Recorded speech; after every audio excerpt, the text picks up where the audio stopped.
Welcome to the Payment Shed podcast, the weekly podcast that dives into the big topics, trends, and people shaping the worlds of payments, fintech, and business leadership, with your two co-hosts, myself, Grant Evans, and Justin Hanna. Welcome to another episode of the Payment Shed podcast. Today we are joined by Nadja Bennett, Strategic Accounts Director, and Megan Coulson, UK Public Policy Lead at TrueLayer. Guys, welcome to the show. Thanks for joining us.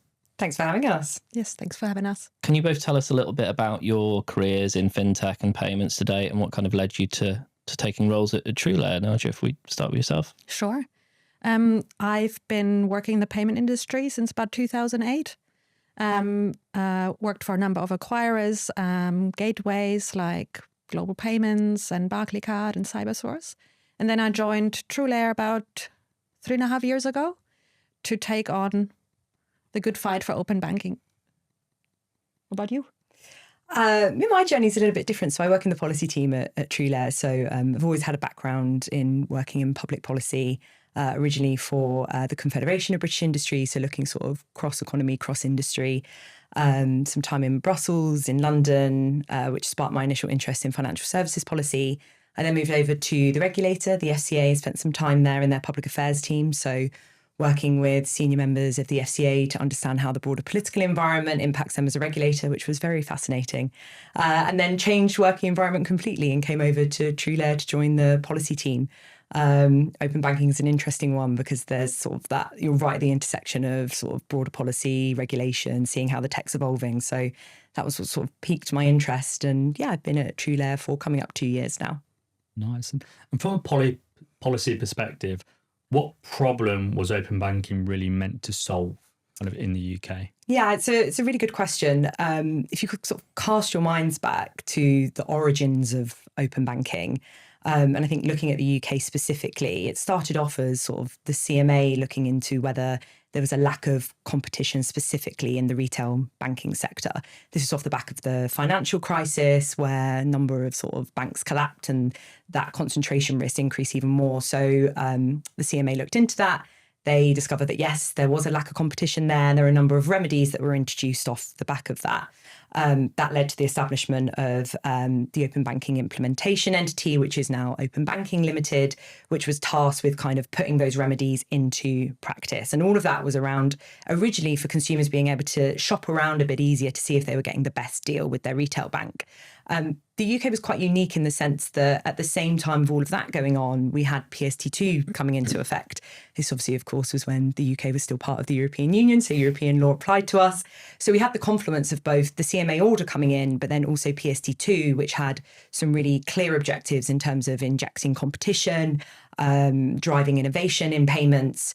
And I think it was probably that sort of those two happening at the same time, which allowed really smart people, our co-founders at TrueLayer included, to realise that there was a way through sort of these APIs that were being introduced so that consumers could access their payments and data a lot better, that they were actually able to come in and provide a solution to allow payments to move from an account to account without the need for a card, essentially.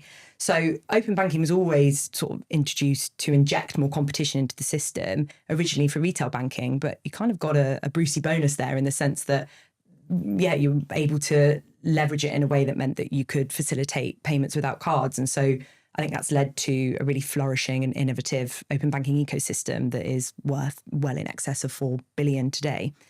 So yeah, all rooted in sort of injecting more competition. And do you think that policymakers, maybe when we're talking about the payments industry or the initial stages of open banking, they maybe misunderstood the sector? And do you think that that's started to change recently? I think the sector's evolved massively in fairness to the regulators. And I think, as I said, it wasn't originally introduced, particularly the CMA order stuff, with a payment lens applied to it. And since then, I think we've seen offshoots of lots of different regulatory initiatives, where they be led from central government, from the FCA, the PSR. And I think what was probably lacking was that overarching vision, that North Star of, are all of these initiatives rowing in the same direction in terms of the sort of payments ecosystem that we want to create in the UK? And I think we do now have that in the UK, specifically through the National Payments Vision, which the government published in late 2024. And I think what that has able to sort of enable is regulators to really look and see, is what we're pursuing is what we're prioritizing, delivering, and what we want the MPV to achieve. So in the context of account to account, it's to enable seamless and ubiquitous account to account payments powered by open banking. That gives us a really clear outcome of what we're looking to do. I think maybe that's what was missing initially, that is kind of giving us a bit of the secret sauce that we're seeing more in action today. And from a commercial side, when do you kind of feel that policy started working with innovation instead of kind of against it? I think the North Star that Megan mentioned is really important. And we've seen in the past regulation where maybe that North Star was missing. To give you an example of where it quite didn't work for innovation is the interchange fee regulation of 2015, where I think ultimately the regulator thought they could be helping merchants pass on savings on interchange to consumer. And sure, acquirers with a big SME book had great savings. Merchants that were in Interchange Plus had great savings, but ultimately it didn't benefit the consumer. It did quite the opposite because the banks were squeezed on interchange fee revenue. It stifled their innovation and they couldn't give consumers long interest-free periods. They couldn't give them cashback, rewards, perks, whatever. So that's where things went a bit wrong. PSD2, at least the open banking side of PSD2, was kind of, let's say, legitimizing innovation that was already happening in Europe anyway, and therefore created that breeding ground for true innovation that actually benefits the consumer. Like initially, maybe a little bit more on the data side, access to their accounts, personal finance management, more chance of getting a bigger loan. And now as we're moving more into payments. So that's, in summary, where innovation was driven by regulation. So let's talk about the big one, shall we? Variable recurring payments, VRPs. I feel like it's quite a topical conversation given some of the stuff that's been going on recently. Megan, from your point of view, and just to clarify for our listeners, anyone's confused, what are VRPs and why do they matter? Okay, yeah, let's break it down really simply. So as you said, VRP stands for variable recurring payments. So the V, variable, this means that the payment amount or frequency can change. Recurring, this means that you only need to authorize that payment mandate once and actually multiple payments can occur. The P is for payments. If your listeners don't know what a payment is, then I'm not sure they should be listening to the podcast. It's worth saying that VRPs do actually already exist today. They were part of the original CMA order, but they can only be used for quite a limited set of use cases. These, you might have sort of seen these referred to as sweeping use cases. So I can set up variable recurring payments, but only between two accounts that I own. So they're also sometimes referred to as me-to-me payments. What's getting a lot of airtime at the moment is CVRP, so commercial variable recurring payments. The commercial aspect of that means that we, as third-party providers, will need to pay the banks to be able to access that API CVRP functionality. In terms of sort of how those use cases are being introduced to the market, the ones that are closest to going live are what we call wave one use cases. Sort of think of those as a more modern alternative to direct debit. So it can power things like utility bills, payments to regulated financial services companies, e-money institutions, government payments, rail tickets, all of that kind of bucket, what is seemingly lower risk payment activity. The second wave that will come, hopefully in 2027, will be unlocking variable recurring payments in the e-commerce space. And what that means is that we'll be able to offer an alternative to card on file. We'll be able to do bank on file. So that means as a consumer, just as you can save your card on file to enable things like a one-click checkout, you'll be able to save your bank account on file as well, which then means that in every way that a consumer can currently use their card online, they'll also be able to use pay by bank functionality as well. The reason it's important is, I guess, for banks, they're going to start seeing a commercial return on their open banking payments, which is something that hasn't happened to date. I think, obviously, of the fact that it was born as a regulatory initiative, that access was free. And I think that was the right decision at the time. But the ecosystem has evolved quite a lot since then. For merchants, it's a much smarter, more modern recurring payment functionality. You don't need to worry about things, for example, with a subscription, the card details expiring. For consumers, it will enable Pay by Bank to feel like a much slicker experience through things like one-click checkout.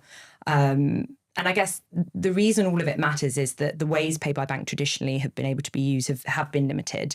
So it's the way that we level up the functionality of pay by bank so that it can offer that fully ubiquitous and seamless payment method that consumers expect. Has it been an absolutely monumental regulatory process to get it to this point? And is there still like a final sprint? You talk about 2027, like feels like there's still a couple more hurdles to jump over to get it to that full market readiness. There are, and I think regulators always had the intention of moving beyond sweeping. So I think there's probably been a lot of debate since then on the best way to do it. So originally, sort of the wave one use cases that I mentioned, that was envisaged to be a pilot originally that the PSR were going to coordinate and lead. And actually it was sort of determined, well, is this the best route to doing it? How does that interact with a commercial element? And so there's been a lot of conversations and coordination and collaboration behind the scenes between regulators, banks, TPPs to kind of get us to this stage. And I think where it's different from previous iterations of trying to get VRP off the ground is that we do now have 31 funders, mixed of banks, fintechs, TPPs, coming together to build a commercial operator that will actually run a scheme for CVRP. I don't think we can underestimate the role of the regulator in all of this. Sort of, it's not regulatory driven in that sense that, you know, similar to the CMA to say you are mandated to do this. It is voluntary for banks and TPPs to opt in. But I do think the SCA has set a very clear expectation of industry. And I think increasingly is seeing their role more as a referee to make sure pockets of industry are keeping up with the momentum, making sure things are delivered on time and in the right way.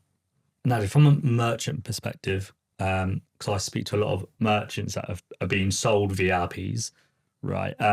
Where does it outperform cards? Kind of what's the ideal blue sky scenario? If we look at VRPs, I think we should look more at sweeping VRPs to start with, because there we have real data, whereas for commercial VRPs, the scale data isn't there yet, but should be soon with wave one launching and then wave two later this year or early next year.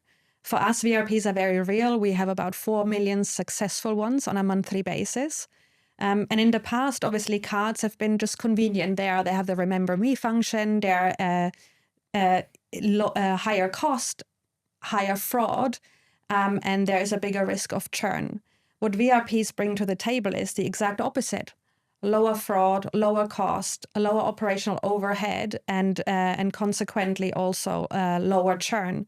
And it's a big problem, particularly for merchants that have a subscription model. Where account updater doesn't work for everybody. Network tokens haven't been rolled out widely yet. So that's where the real opportunity is. And talking about commercial VRPs, when they are ready at scale, do you see any threats to them exploding overnight? One of the things I've talked about previously is legacy systems and how you can potentially incorporate something which is ultimately very slick. It's a brand new product, but you have maybe friction points with bank readiness, merchant education, legacy systems, risk appetite, whatever it might be. Like, what do you guys kind of point out as, okay, these are the things that could maybe slow adoption when it is fully ready? Well, I think all of these bits play a part of the reason why that hasn't exploded yet. I would say there's also an element of the perfection is the enemy of good. And it's a case of just getting started to get it done. I think if we historically look at other payment methods launching, like you look at the 60s and direct debits, they weren't perfect when they launched. There was no indemnity guarantee. Not all the banks participated. You look at contactless. Well, that was £10 limit at the start. It was only on Barclaycard issued cards, or Barclays issued card and Barclays terminals. Apple Pay didn't have all the banks when they launched. But it's just about getting it out there and iterating from there. And then the scale will come. But we just have to take the leap and get on with it. And Megan, do you think the UK is generally ahead globally when it comes to ERPs, or kind of is the narrative overplayed a little bit? I think the way that we're building it now, in terms of, as I mentioned earlier, those 31 firms coming together to establish the UK Payments Initiative, I do think that's a really novel way of doing it, and something that, the UK hopefully can look back on as a successful case study of how you can get industry incentives aligned to bring innovation to the market. But we definitely shouldn't rest on our laurels. I think the UK's always had that competitive edge when it comes to open banking because of the CMA and PSD2 kind of happening at the same time. But other countries are looking at this. We know Germany's looking to expand into dynamic recurring payments, DRP. I won't break down that one. I think that's sort of fairly obvious. But, other territories are quickly looking to replicate and build upon what the UK's done. So I think it's really important that, as Nadja said, that we just kind of get the job done. Otherwise, I think there is a real risk that we lose a lot of the ground that we've built on to date. Today's episode is sponsored by ISX Financial. Most growing businesses end up stitching together multiple providers to run their payments and banking, leaving them exposed to cash flow, reconciliation, and even security issues. ISX Financial delivers a unified ecosystem with multi-currency accounts, online payments, real-time UK and EU transfers, and global mass payouts. Within that platform, Paid By provides Pay by Bank with real-time settlement notifications, automated reconciliation, and integrated refund management. One partner, one integration, helping your business transact with confidence. You can learn more at isx.financial. That's isx.financial. And a big thank you to the team at ISX for supporting the show. And I think one of the interesting things having TrueLayer with us today is talking about some of the adoption. You guys have obviously been around for a while now. So Nadja, I wanted to talk about verticals where you've seen the highest breakout growth on Pay by Bank and also VRP for a sweeping perspective as well. Yeah. I think, as is the nature of any new payment method, it's not like the large merchants come screaming, oh, definitely want this in my checkout. You tend to start in verticals that are a little bit more open to risk-taking, that maybe have a little bit of a harder time finding a commercially viable card acquirer to work with.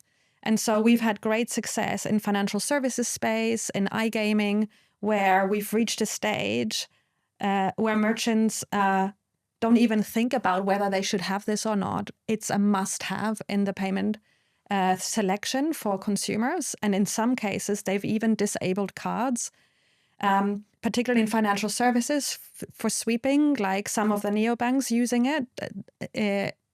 It's a no-brainer. We're now obviously seeing a little bit more adoption in e-commerce, which is great to see. It's been a long time coming, but it's just the nature of the beast. Things take a while to come to life with merchants that are a little bit more mainstream. What we're also seeing now is an element of FOMO and jolting other merchants into action. There's obviously the call of sovereignty and redundancy that is getting louder and louder. Where the UK, as being one of the few markets where there's no local account-to-account hero, merchants are really seeking for alternatives that aren't card-based. And if we're honest, any e-commerce payment method in the UK for instant purchases is a card or a card in disguise.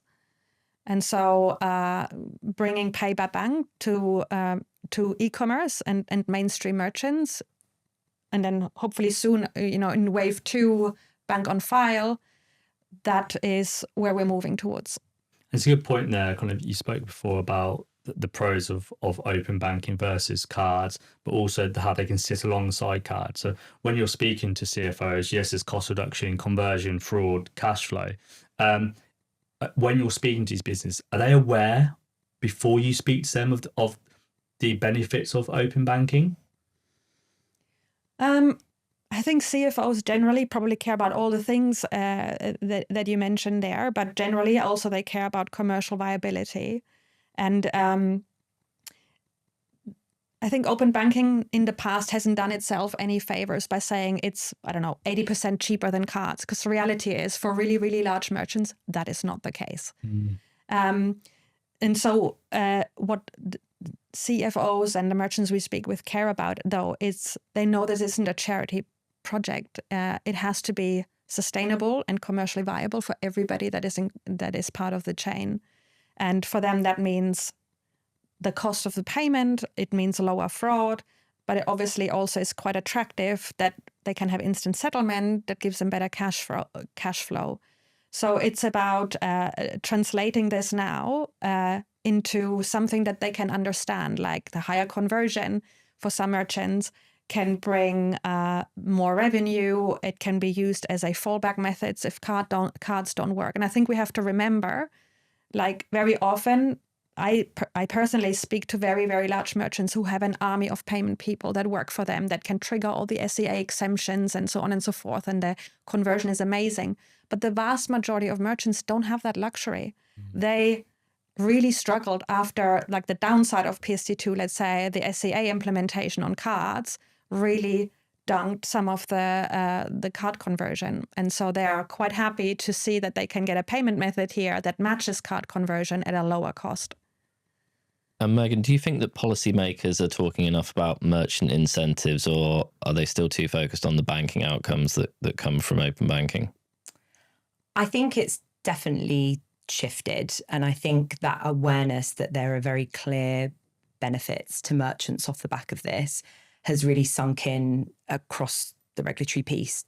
And, you know, there's been a lot of retail trade associations, individual merchants, retailers that have long said we need more competition, proper competition amongst our payment methods to, you know, create that downward pressure on the card schemes. That's a result of what a healthy, functioning, competitive market. Ultimately, that's what it should look like. But I do think regulators are waking up to that. So to think about some examples, the Bank of England are leading this huge project that is looking to update and renew our underlying retail payments infrastructure. As part of that, they've got a board of different experts across the payments ecosystem that's going to help with some of those design choices, some of the end user outcomes that we want to be building. And on that, you see retailers sitting. They're setting up end user forums where they want to go and speak to merchants directly. And I think there has been this shift where merchants are actively driving the conversation around what they want from their payment methods, and what are some of the outcomes that they want to see, changing them sort of from being, I guess, a passive receiver of whatever the regulators decided was a priority in the payment space, through to them actually deciding what that agenda and shaping how that agenda is played out. So I think there's definitely a positive trajectory there. And I think we're also seeing a lot more advocacy directly from merchants as well. So, you know, them going in and speaking to the policymakers that are going to make these decisions on the future of our payment system. So I think it's a really good thing to see, because it's going to make sure that there's a proper diversity of views taken into account when some of these long-lasting decisions are made. So I was going to say, you mentioned there is a duopoly, right, in payments right now. Do you think we'll ever reach a point where pay by bank becomes the default as opposed to an alternative? I assume that's probably the dream of the TrueLayer team. Yeah, well, yeah. Otherwise, what are we doing, right? No, of course we think that's a credible and worthwhile objective pursuing. And Nadja already said that we do see in some verticals that pay by bank is the default. Like, I can't imagine paying off my credit card now any other way than via open banking. That would just seem like a really clunky experience and something that I wouldn't want to do. And I think as we do crack into more verticals, e-commerce being one of them, the draw of some of these innovative features that we're building on top. So, for example, instant refunds that we're able to give consumers. We had a colleague recently that needed to get a refund off of Amazon, and went through pay by bank very loyally, as they should, and before the refund confirmation had even landed in their email inbox to say, yep, your refund is confirmed, the money was back in their account. For consumers that are sort of wanting that instantness more and more, I think the draw of that stuff is going to make pay by bank increasingly the default. But Nadja, I don't know if you've got views on that as well.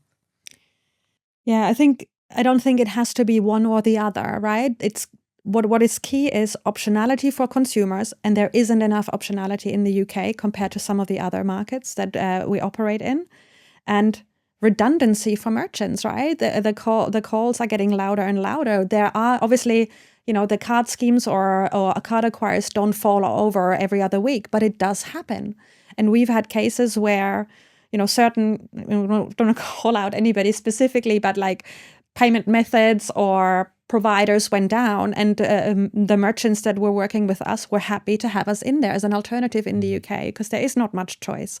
And if you think of the payment methods that there's cards, okay, then you've got Apple Pay, Google Pay, well, that's a card.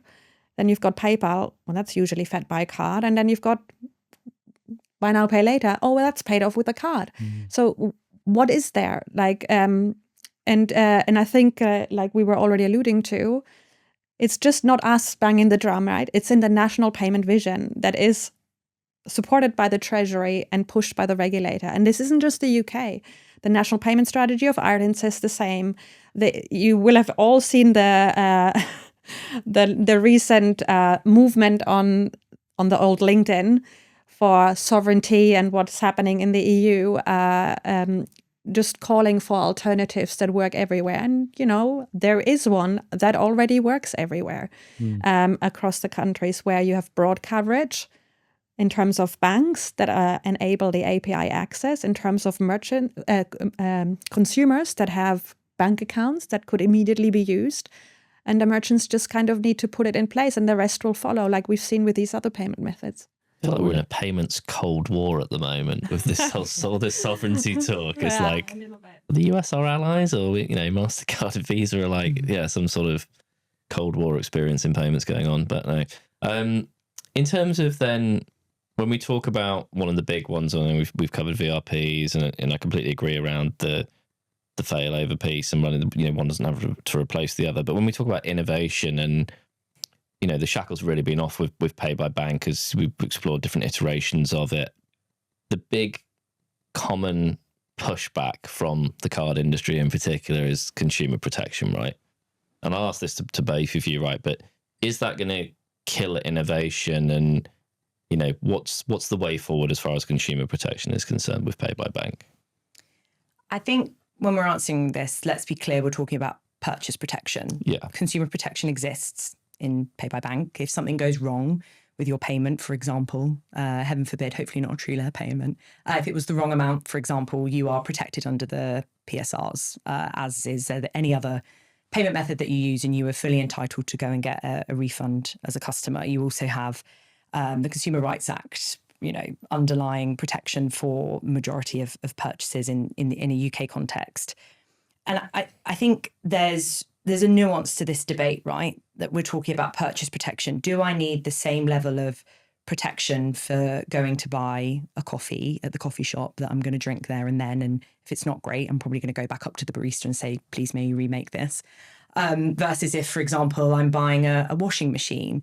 And I think what we're talking about is there's a lack of chargebacks in open banking and Pay by Bank. Chargebacks are a 20th century invention that were introduced to tackle the issue of card fraud, which is just a risk that doesn't apply in the same way for Pay by Bank. So it's much more nuanced than saying, open banking doesn't have any consumer protection. It just doesn't have chargebacks. Which, for merchants is actually a really good thing. Chargeback fraud is increasingly an issue that they're grappling with. It costs them a lot of money, bluntly.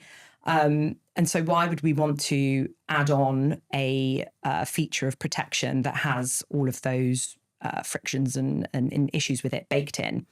And I think I wish there was a bit more nuance to the debate. It's kind of quite blunt. And actually, the government themselves have acknowledged it. So in the National Payments Vision, it says the same level of protection isn't necessary depending on the payment that's taking place. So to the start of your question of whether does it kill innovation, well, actually, I think innovation is probably the lens that we should be looking at purchase protection through. How do we apply a much more modern, innovative approach to tackling purchase protection that really deals with the risk of the payment rather than a blunt instrument like chargebacks, which, probably overinsures the vast majority of payments that don't need purchase protection alongside it. So again, I don't see it as an either or. I kind of see innovation being a solution there. I think the schemes kind of have it as a protective badge of honor now, but I think COVID particularly, a lot of people experienced chargebacks or went through their first chargeback process during the pandemic, and the market became more aware of what a chargeback was and how to interact with the system of a chargeback. And that's definitely been used as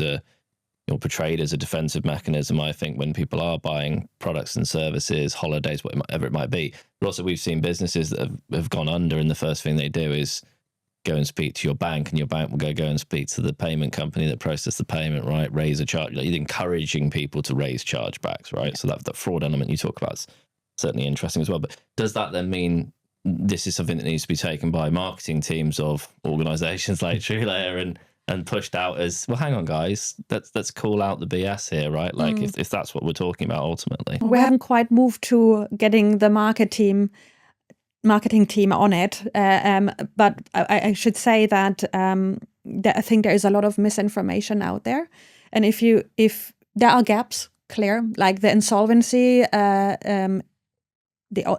part is an issue that needs to be resolved, and it is part of all of the workings that are going on right now.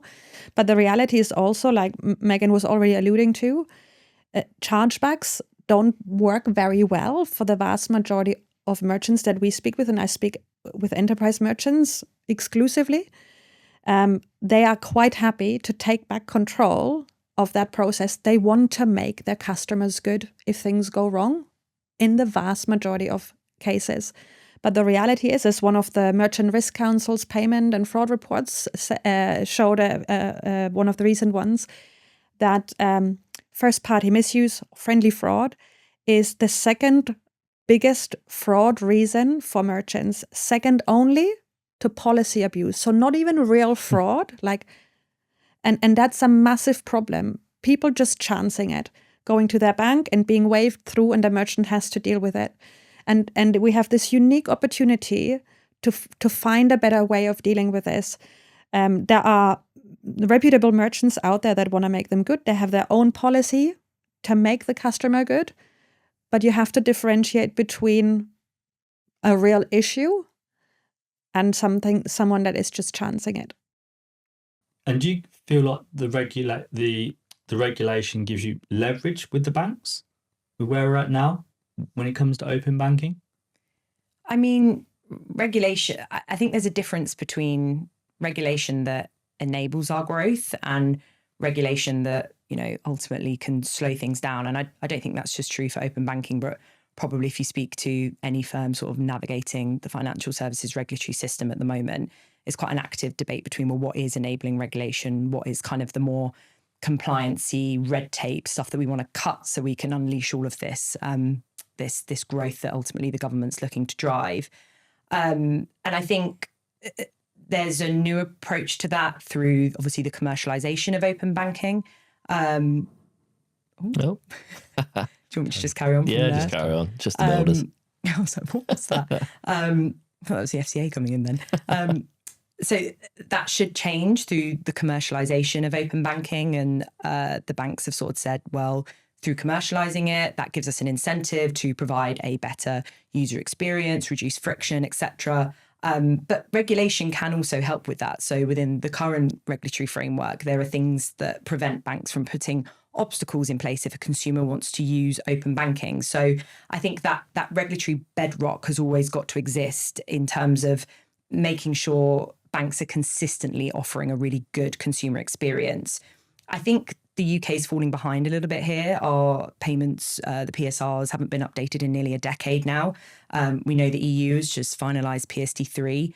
And so I think that's a really good example of where the UK can look at, well, what actually are we trying to achieve here with Pay by Bank? Well, it's to develop a seamless and ubiquitous payment method.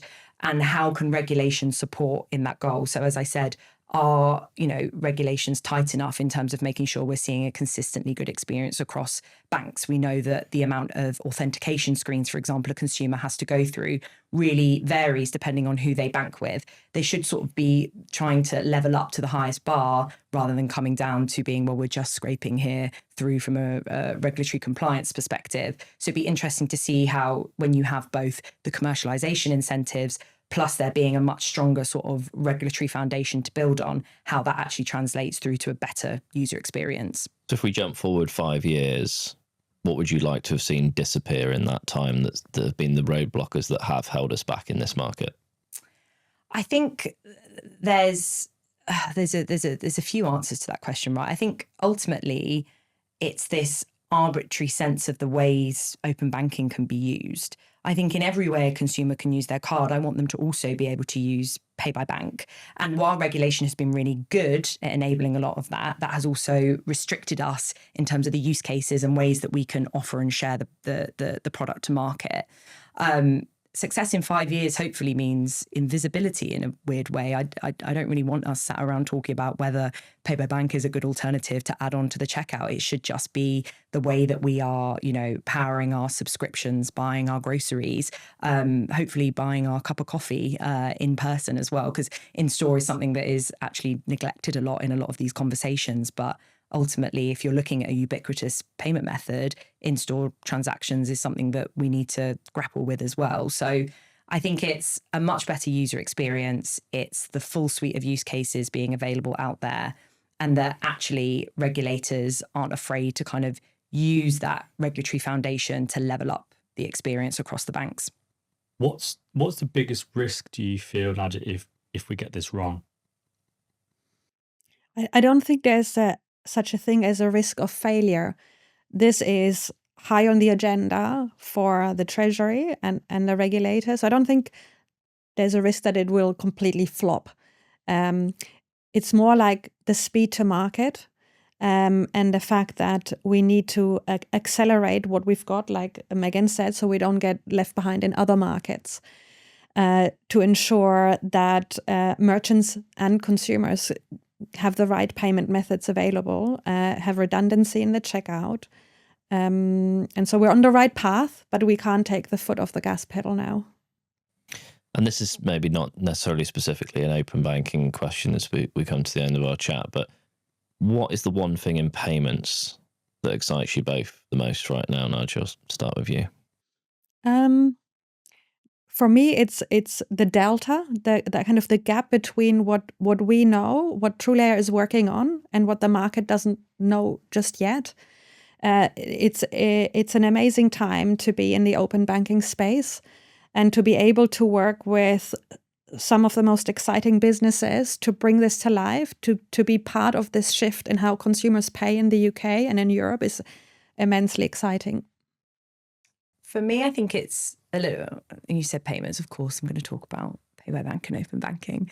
But for me, it feels like a little bit of a perfect storm going on. You've got the commercialization of open banking going on that's going to increase that functionality, hopefully improve user experience. You've got government and regulators rowing behind this, not just for the sake of doing it for competition, but actually really viewing this as a means to driving growth in the wider economy, both in terms of the savings that it realizes for merchants, how that can be eventually passed on to consumer, but how do we grow our open banking sector to be a better contributor overall to UK GDP? You've got the Bank of England stepping in and saying, well, yeah, there is probably something here on the resilience side that we're missing. So how can we bring account to account in store and make that a viable reality for merchants? And then, as Nadja said, we've got, huge merchants that are bringing this to market, putting it in front of consumers. And I think the growth of open banking to date, I think, is only just scratching the surface. And actually, when all of those components line up at the right time, what does that mean in terms of those numbers of consumers using it, merchants that are looking to put it at the checkout, and that overall adoption trajectory? So yeah, I think it's the most sort of positive and momentous time for open banking that we've seen in a really long time. And to bring that scalability to life, and in case I get it wrong, I will ask, and in case you guys get it wrong, then you're going to be in trouble with your bosses, but your total user base at the moment and monthly transaction volume at TrueLayer, give me the figures on that. I think our user network is about 22 million users. That's across the UK and Europe. And we're growing about 1 million a month. And the TPV is around 10 billion a month. 10 billion. Wow. Impressive. I think it's quite a big market to go after then, right? Yeah. We're only just scratching the surface, so more to come. Incredible. Yeah. Before we wrap up, Nadja and Megan, we invite our guests to talk about one thing that really frustrates them in the industry, the ick. What would you like to bring on the shelf of shame? Okay, I'll go first. Mine is, and again, of course, it's going to be open banking specific, but why is it that if I want to order a pizza, for example, off Just Eat, and I want to pay by bank, and it takes me through to authenticate in my banking app, and this isn't true for all banks, I should add, but in certain banks' cases, I've got to go through a sort of payment selection reason. I have all these fraud banners and warnings. And what is the purpose of this payment? Are you transferring it to friends or family? Or are you buying a good or product online or whatever it might be? I understand that those are there for a reason in terms of reducing fraud. For example, if I don't know, want to buy something off a stranger off of a particular marketplace. But if I'm just trying to buy a pizza and it's an open banking initiated transaction through a reputable provider like TrueLayer, I should not be having to go through those fraud warning screens. I just want my pizza. And they're so annoying. I love that one because that does my head in, and my bank does it for when I'm paying my other bank, which is in my name, which I make regular payments to, and it still asks me every time. God, just get that on the shelf of shame. 100%. This made it onto the shelf. Yes, I'm very chuffed. For sure. Mine is not necessarily not controversial, but it's one that gives me the ick because I literally had to go through it last week. It's these outdated payment pages where you have to actually enter your 16-digit card number, where you then also have to choose the brand and the type and even switch, if switch is still even a thing, and where it's 2026. If the payment page doesn't recognize your card number from the first 6 digits, then clearly the merchant and the provider haven't updated those pages since the Spice Girls were in the charts. and then there is no paper bank yet in the checkout, and they ask you questions that are completely irrelevant for the purchase. Like it's clunky. It's not up to date, and for me, it has to go on the shelf. So any payment provider that doesn't have a bin lookup should go in the bin. We'll play a game of Guess That Gateway off camera, I think. I've got a few guesses here, maybe. Yeah, absolutely. I'm all for that. I'm all for that. Packing on the shelf as well, 100%. Look, thanks so much for joining us today, guys. Where can people get in touch with both of you, find out more about TrueLayer? Well, TrueLayer.com for start. And you can find me on LinkedIn. I am also on LinkedIn. Always happy to connect and chat all things open banking, payments, fintech. Brilliant. Well, thanks for joining us on the show, guys. Thank you for having us. Cheers.